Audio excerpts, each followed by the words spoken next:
Tourism से बेइंतहा revenue generate करता है। इसी वजह से तुर्की टीआरसी बांटता है। वो टूरिस्ट रेजिडेंसी कार्ड होता है जो आपके विजिट वीजे के ऊपर मिलता है। तो आपको ये बात समझने की ज़रूरत है कि क्या आपको टीआरसी की ज़रूरत है या नहीं। अच्छा, पासपोर्ट और वीज़े की जो कॉपी आपको लगानी है उसका नोटर करवाने की भी ज़रूरत नहीं है। ये एजेंट लोग आपको नोटर के चक्कर कटवाते रहते हैं, उसमें आपका पैसा बर्बाद करते हैं कि लोग यहाँ टीआरसी के ऊपर जॉब कर रहे थे, उनका टीआरसी जब्त हो गया, या कोई टीआरसी पे बिजनेस कर रहा था तो उसका बिजनेस सीज हो गया। एजेंटों के पीछे भाग रहे हैं, वो एजेंट उनको चूने पे चूना लगाए जा रहे हैं कि जनाब एक ही टेनेंसी एग्रीमेंट जो है ना वो मल्टीपल लोगों को बांट दिया। अगर आप इन छोटे छोटे कामों के लिए खुद नहीं जा सकते तो भाई तुर्की ना आए। 100 लीर आपसे लेंगे, आपका फॉर्म फिल कर देंगे, आपको हर एक जगह का रास्ता दिखा देंगे कि भाई टैक्स नंबर भी आपको वो लोग लेके दे देंगे free of cost. You don't need anything. Tax number online मिल जाता है, वो आपको टैक्स नंबर भी लेके दे देंगे। वो आपको इंश्योरेंस भी अंडर वन रूफ आपको इंश्योरेंस भी बना के दे देंगे। भाई 3,000 4,000 टर्किश लीरा या $500 आप अपने सेव कर सकते हैं। आप अस्सलाम वालेकुम, welcome back to hang out. I am your host Shiraz. तुर्की एक टूरिज्म कंट्री है जो सबको पता है। और टर्की जो है वो दुनिया का 5th मोस्ट अट्रैक्टिव कंट्री है जहां टूरिस्ट आते हैं। और 2019 के अंदर जो टर्की का टूरिज्म से जनरेटेड रेवेन्यू था वो था $34 बिलियन। 2019 के बाद फिर पेंडेमिक की सूरत हाल शुरू हो गई। देन उसके बाद 2020 में ये रेवेन्यू डिक्रीज होके 65% डिक्रीज होके जो इन्होंने अचीव किया वो ऑलमोस्ट $12 बिलियन के करीब था। 2021 में जो टूरिज्म से रेवेन्यू जनरेट किया उसका टारगेट सेट किया था $24 बिलियन, जिसमें से ऑलमोस्ट इन्होंने 22 बिलियन अचीव कर लिया था। टर्की का एक बहुत बड़ा जो उसकी जीडीपी में एक बहुत बड़ा मेजर रोल परफॉर्म करता है टूरिज्म। और आप देखते होंगे वीडियोस में भी और न्यूज़ में भी पढ़ते होंगे, टर्की जो है वो दुनिया के मोस्ट फेवरेट प्लेसेस में से एक है जहां पूरी दुनिया से लोग घूमने फिरने आते हैं। वाकई देखने से ताल्लुक़ रखता है, बहुत अट्रैक्टिव है, बहुत खूबसूरत है। आप इसके किसी भी लोकेशन पे चले जाएं, आपकी आंखें नहीं थकती, सुबहान अल्लाह कहे बगैर आप रह नहीं सकते। बहुत खूबसूरत है। टूरिज्म से बेइंतहा रेवेन्यू जनरेट करता है। इसी वजह से तुर्की टीआरसी बांटता है। टीआरसी एक्चुअली है क्या? टीआरसी है टूरिस्ट रेजिडेंसी कार्ड, या कुछ लोग इसको टेम्पररी रेजिडेंस कार्ड भी कहते हैं। टूरिस्ट रेजिडेंसी कार्ड बेसिकली जो कॉमनली हर एक बंदा यहाँ आता है विजिट वीजे के ऊपर और अप्लाई करते हैं, तो वो टूरिस्ट रेजिडेंसी कार्ड होता है जो आपके विजिट वीजे के ऊपर मिलता है। ये तुर्की बांटता है। आप यहाँ आएँ, यहाँ रहें, अपना खर्चा करें, आप बाहर से पैसा लेके आएँ, यहाँ एक्सपेंसेस करें। और इसको लेना कोई रॉकेट साइंस नहीं होती अनटिल अनलेस के आपके साथ कोई मेजर भंड ना हो, या कोई आपको चूना ना लगा दे, या आप मिसगाइड हो। इन सारी सिचुएशन के अलावा ये बांटा जाता है यहाँ। हाँ, लेकिन आप टीआरसी के ऊपर किसी किस्म का कोई बिजनेस नहीं कर सकते, किसी किस्म का कोई कारोबार नहीं कर सकते। अगर आपकी कोई भी किसी भी किस्म की आप बिजनेस की एक्टिविटी कर रहे हैं और बिजनेस की एक्टिविटी करते हुए आपको पकड़ लिया गया, तो आपका टीआरसी भी जब्त हो जाएगा और आपको डिपोर्ट भी कर सकते हैं ये। तो टीआरसी तो ये कॉमन केस है, हमारे खुद पर्सनल देखने में बहुत आया है कि लोग यहाँ टीआरसी के ऊपर जॉब कर रहे थे, उनका टीआरसी जब्त हो गया, या कोई टीआरसी पे बिजनेस कर रहा था तो उसका बिजनेस सीज हो गया। इस तरह के मसले होते हैं। तो आपको ये बात समझने की ज़रूरत है कि क्या आपको टीआरसी की ज़रूरत है या नहीं। और अगर टीआरसी की ज़रूरत है तो क्या आपको किसी एजेंट के पास जाने की ज़रूरत है या नहीं, क्योंकि टीआरसी यहाँ बढ़ता है। तो जब गवर्नमेंट खुद बांट रही है तो उसको हासिल करने के लिए आप खुद जा सकते हैं लेने के लिए। बहुत आसान तरीका है। आप आराम से इस अपनी डॉक्यूमेंटेशन को, जो बेसिक रिक्वायर्ड डॉक्यूमेंटेशन है, आपका केस जेन्युइन है, आप बेसिक अपनी रिक्वायरमेंट फुलफिल करें और वो सबमिट कर दें। 3 मंथ्स का ऑलमोस्ट एक ड्यूरेशन होता है जिसके अंदर आपकी फाइल को प्रोसेस कर दिया जाता है। टीआरसी कोई रॉकेट साइंस नहीं है उसको लेना, कि आप उसके लिए किसी एजेंट के पास जाएं। और सबसे पहले तो आपको ये बात खुद समझनी पड़ेगी कि आपको टीआरसी की ज़रूरत है भी या नहीं। तो जब टीआरसी के लिए आप अप्लाई कर रहे होते हैं, उसका बड़ा सिंपल प्रोसेस होता है, बहुत ही बेसिक डॉक्यूमेंटेशन रिक्वायर्ड होती हैं और बड़े आराम से टीआरसी मिल जाती है। इस सारी डॉक्यूमेंटेशन के लिए हाँ, ये ज़रूर है कि आपको भागना पड़ता है, आपको देखना पड़ता है। आप हर एक चीज़ की आपको नॉलेज हो के बेसिक जो डॉक्यूमेंटेशन है उसमें 4 डॉक्यूमेंट हैं जो आपको रिक्वायर्ड होते हैं टीआरसी के लिए। आपको सबसे पहले फ़र्स्ट ऑफ ऑल आपको ऑनलाइन फॉर्म फिल करना है, जो टीआरसी के लिए ऑनलाइन फॉर्म है। उसके बाद आपके पास आपको पासपोर्ट की और वीज़े की कॉपी लगानी है। अच्छा, पासपोर्ट और वीज़े की जो कॉपी आपको लगानी है, उसका नोटर करवाने की भी ज़रूरत नहीं है। ये एजेंट लोग आपको नोटर के चक्कर कटवाते रहते हैं, उसमें आपका पैसा बर्बाद करते हैं। ये एक सोचने वाली बात है कि यार, जो काम इतने आराम से और सस्ते में होता है, उसके लिए पैसे पे पैसा खर्च किया जा रहा हो। तो बहरहाल मैं पहले ये चीज़ें गिनवा दूँ कि आपको बेसिक क्या-क्या चीज़ें चाहिए। एक, आपको ऑनलाइन फॉर्म फिल करना है, टीआरसी का ऑनलाइन फॉर्म फिल करना है। देन उसके बाद आपको पासपोर्ट की और वीज़ा की सिंपल कॉपी लगवानी है, उसको ना तो नोतर करवाना है, ना उसकी ट्रांसलेशन करवानी है। सिंपल आप उसकी फ़ोटोकॉपी करें, डॉक्यूमेंट के साथ लगा दें। देन उसके बाद आपको चाहिए हेल्थ इंश्योरेंस। हेल्थ इंश्योरेंस, क्योंकि आप यहाँ रह रहे हैं, खुदा न खास्ता कोई मसला हो, कोई प्रॉब्लम हो, तो आपके टीआरसी से आपकी इंश्योरेंस का रिकॉर्ड ट्रैक कर लिया जाएगा और आपकी जो भी बेसिक मेडिकल ट्रीटमेंट है या जो भी आपको रिक्वायर्ड ट्रीटमेंट है, वो accordingly based upon your package आपको ट्रीटमेंट दे दिया जाए। देन उसके बाद एक चीज़ है आपका एड्रेस, कि जी आप यहाँ रह रहे हैं, अगर टूरिस्ट आप यहाँ आए हैं तो आप होटल पे तो नहीं रहेंगे ना, आप लॉन्ग टर्म अगर रहना चाह रहे हैं तो उसके लिए क्या आपके पास अकोमोडेशन है? Either you have to buy a house, या आपको कोई हाउस रेंट पे लेना है, कोई अपार्टमेंट रेंट पे लेना है, या कोई अपार्टमेंट आपने परचेज कर रखा है, उसकी ऑनरशिप या उसके टेनेंसी एग्रीमेंट का कोई प्रूफ। यहाँ पे बहुत सारे लोग ये करते थे कि एक एजेंटों के पीछे भाग रहे हैं, वो एजेंट उनको चूने पे चूना लगाए जा रहे हैं कि जनाब एक ही टेनेंसी एग्रीमेंट जो है ना, वो मल्टीपल लोगों को बांट दिया। अरे भाई, आप नहीं करो ना ऐसा यार, कि आप अपने साथ क्यों जुल्म करते हो खुद। टेनेंसी एग्रीमेंट या ऑनरशिप का एक प्रूफ उनको रिक्वायर्ड होता है। प्रीवियसली ये सिर्फ एक रेंटल एग्रीमेंट पे ही कंप्लीट हो जाता था, लेकिन हमारे एजेंट भाईजान, सलाम है इन लोगों को, और हमारे शाह लोगों को, कि जी वो यहाँ आ तो रहे हैं लेकिन करना कुछ नहीं चाहते, रहना भी चाहते हैं, और कोई ऐसी सेटिंग भी, अपार्टमेंट वगैरह या कोई भी चीज़ है उनको भी रहना भी चाहते हैं लेकिन लेना भी नहीं चाहते। अरे भाई, जब यहाँ रहना है तो आप कोई अपार्टमेंट तो लोगे ना। तो उसका टेनेंसी एग्रीमेंट, पहले सिर्फ टेनेंसी एग्रीमेंट होता था, लेकिन अब क्योंकि इन्होंने इतने ज़्यादा लोगों ने फेक डॉक्यूमेंट बना बना के इतना प्रॉब्लम क्रिएट कर दिया था कि अब मल्टीपल टेनेंसी एग्रीमेंट या टापू की वेरिफिकेशन तक के लिए फिर आपको रिक्वायर्ड होती हैं चीज़ें, कि आपके पास अगर आप ऑनर हैं टापू के तो फिर तो कोई मसला ही नहीं है। किसी प्रॉपर्टी के ऑनर हैं तो आप जस्ट सिंपल टापू सबमिट करते हैं, आपका प्रॉब्लम रिजॉल्व हो जाता है। अगर आप ऑनर नहीं हैं तो आपको प्रॉपर्टी, जो भी आपने प्रॉपर्टी रेंट पे ली है, उस रेंट पे ली हुई प्रॉपर्टी का आपके पास कोई यूटिलिटी बिल होना चाहिए, और जो आप अपने फॉर्म के साथ सबमिट करेंगे। यूटिलिटी बिल, पानी और गैस का तो आपके पासपोर्ट पे नहीं होता, लेकिन इलेक्ट्रिक का पासपोर्ट के ऊपर ट्रांसफ़र हो जाता है, मैंने खुद अपना करवाया था। उसके अलावा आपको अगर आप रिन्यू के लिए जा रहे हैं तो आपको नफूस रजिस्ट्रेशन भी रिक्वायर्ड होगी, नफूस पेपर।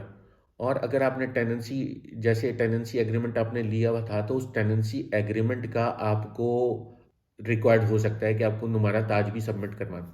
नुमारा ताज बेसिकली क्या होता है, इस बात को भी आप समझ लें। नुमारा ताज बेसिकली ये होता है कि यहाँ जितनी भी जो भी डॉक्यूमेंटेशन होती हैं, आप अगर कोई प्रॉपर्टी लेते हैं, आपको सिर्फ एक टापू मिलता है और बाकी सारे डॉक्यूमेंट उसके बल्दिया में और टापू ऑफिस में होते हैं। सारी बैकएंड की तमाम तर डिटेल, इवन के टापू के ऊपर प्रॉपर एड्रेस भी नहीं लिखा होता। अगर आपको प्रॉपर एड्रेस चाहिए होता है तो भी आप नुमारा ताज जाके लेते हैं, तो उस पर वो एड्रेस लिखा होता है कि जी एक्चुअली प्रॉपर्टी का एड्रेस क्या होता है। नुमारा ताज उसके लिए, क्योंकि बिल जो है ना, उससे भी ये चीज़ आइडेंटिफाई होती है कि एक्चुअली जिस आप घर में रह रहे हैं उसका एड्रेस क्या है। तो नुमारा ताज से भी ये आइडेंटिफाई होता है कि आपके घर का एड्रेस क्या है। दूसरी चीज़ ये कि आप जिस घर में रह रहे हैं क्या वही उसी के डॉक्यूमेंट हैं ये। तो इससे दो चीज़ें वेरीफाई हो जाती हैं कि हाँ ये आपने रेंट पे ले रखा है या आपने ऑन किया हुआ है और इसका एड्रेस ये है। उसके अलावा आपको गवर्नमेंट की फ़ीस सबमिट करनी होती है। गवर्नमेंट की फ़ीस सबमिट करने के लिए आपको या तो आप फिज़िकली गवर्नमेंट के वर्गीय इदारे से जाएं और जाने के बाद वहाँ से आप अपना नंबर ले लें। उसके नंबर लेने के लिए, टैक्स नंबर लेने के लिए you just need a passport copy. आप पासपोर्ट की फ़ोटोकॉपी लगाएं और वो आपको एक फॉर्म देंगे, वो फॉर्म आप फिल करें तो आपको वो एक नंबर दे देंगे, टैक्स नंबर। उसी टैक्स नंबर के ऊपर आपकी फीस सबमिट होगी जो गवर्नमेंट के आपने टीआरसी बनाने के लिए फीस देनी है। और उसके अलावा 4 तस्वीरें, पिक्चर्स, 4 फोटोग्राफ। तो ये बेसिकली बेसिक रिक्वायरमेंट है, इसमें कोई रॉकेट साइंस नहीं है। आपने ऑनलाइन फॉर्म फिल करना है, आपने पासपोर्ट की और वीज़े की कॉपी लगानी है, आपने इंश्योरेंस के डॉक्यूमेंट लगाने हैं, आपने रेजिडेंस जो है आपका उसका प्रूफ आपने लगाना है। आप रेजिडेंस एग्रीमेंट है और उसमें यूटिलिटी बिल है, उसमें नुमारा ताज है। इन चीज़ों से आपका एड्रेस वेरीफाई होता है और रेंटल एग्रीमेंट आपको ये आइडेंटिफाई करता है कि हाँ जी, हाँ, रेंटल एग्रीमेंट आपको नोटर से अटेस्ट करवाना पड़ेगा। रेंटल एग्रीमेंट जो है वो नोटर करवाना है आपको। पोस्ट पासपोर्ट की कॉपी भी नहीं नोटर करवानी, ना उसको ट्रांसलेट करवाना है। आपको बस डॉक्यूमेंट जो सबमिट करवाने हैं उन डॉक्यूमेंट्स के अंदर आपको ऑनलाइन फॉर्म है, ऑनलाइन फॉर्म के साथ आपका इंश्योरेंस है, रेंटल एग्रीमेंट है या ऑनरशिप प्रॉपर्टी की, गवर्नमेंट की फ़ीस है, 4 फोटोग्राफ हैं। बस ये 5 चीज़ें आपको सबमिट करवानी है। वंस अगेन मैं रिपीट कर देता हूँ, जो 5 चीज़ें आपने टीआरसी का ऑनलाइन फॉर्म सबमिट करना है, आपको पासपोर्ट और वीज़े की नॉर्मल फ़ोटोकॉपी सबमिट करनी है, कोई नोटर करवाने की ज़रूरत नहीं है। इंश्योरेंस आपको सबमिट करवाना है। रेंटल एग्रीमेंट आपका अटेस्टेड होना चाहिए नोटर से, उसके लिए कोई ट्रांसलेशन रिक्वायर्ड नहीं होती।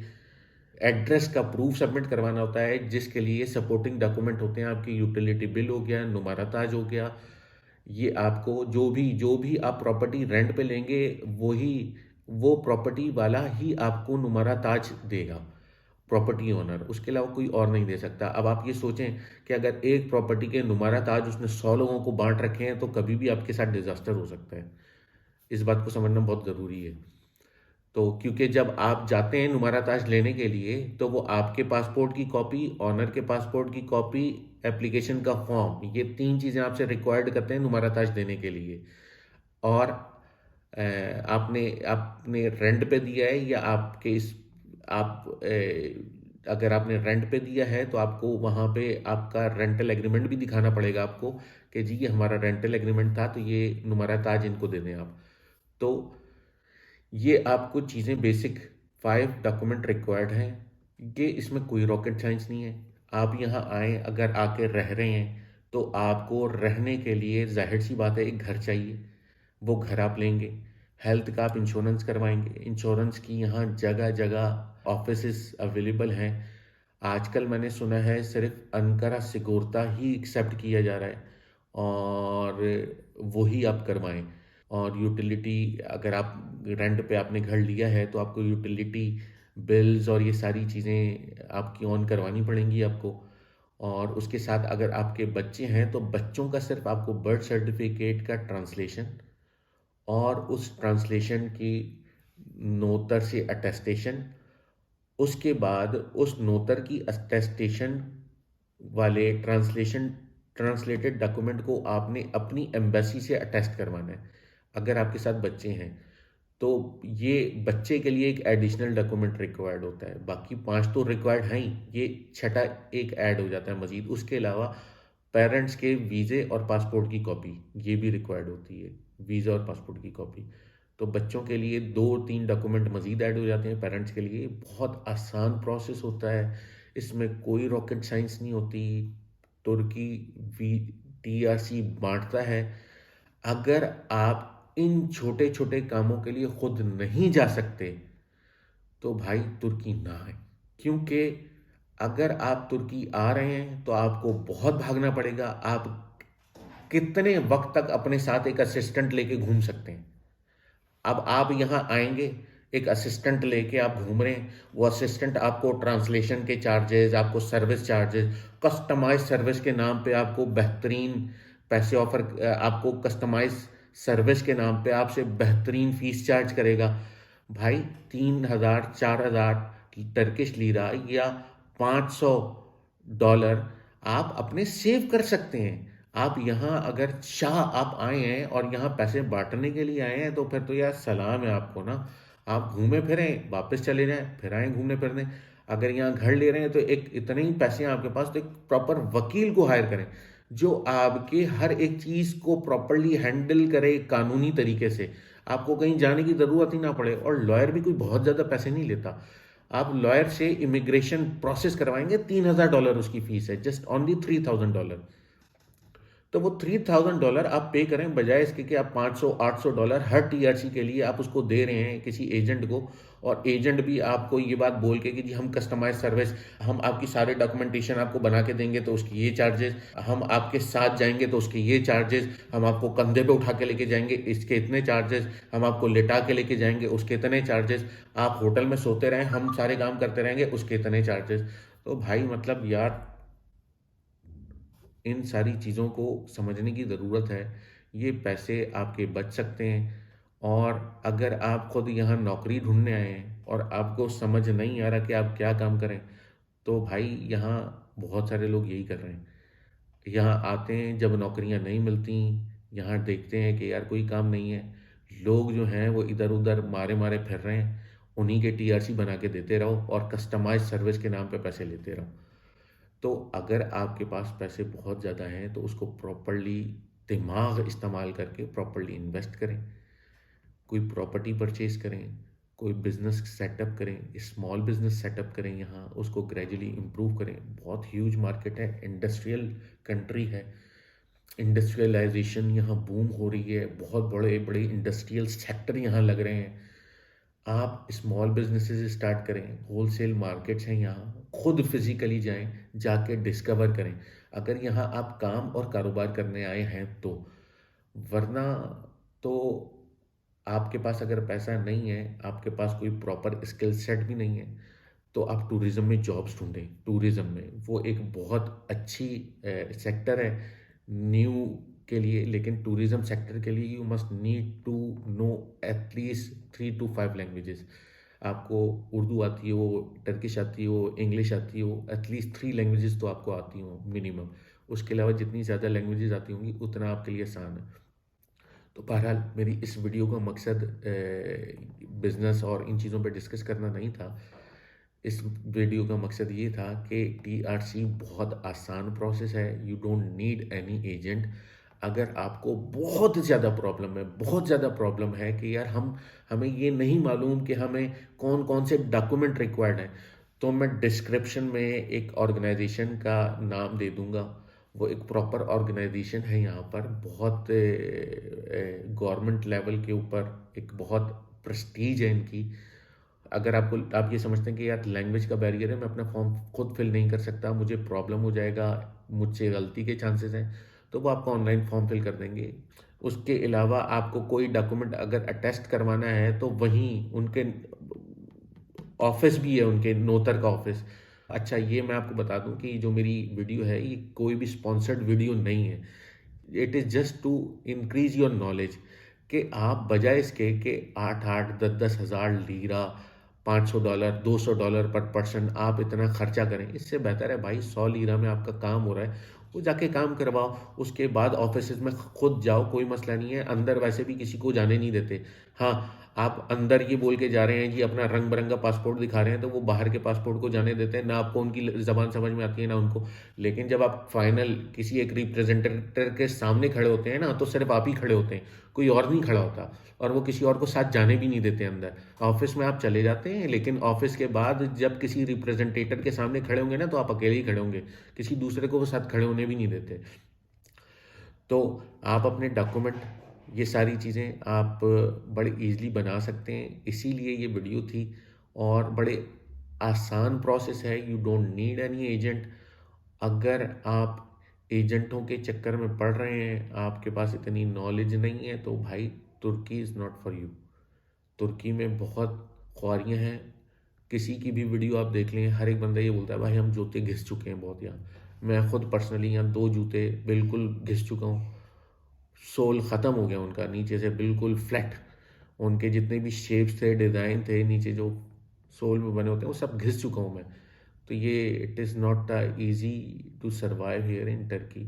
आपको भाग दौड़ करनी पड़ती है, और अगर आप भाग दौड़ करने वाले नहीं हैं, तो भाई तुर्की आपके लिए नहीं है। आपके पास अगर पैसा है तो आप ठीक है, मज़े से एक लॉयर को हायर करें, और वो आपको बेहतरीन सा कोई घर दिलाए, उसमें आप गाँव तकिए लगा के ज़बरदस्त व्यू आप देख रहे हो, और बस एंजॉय करें उस लाइफ को।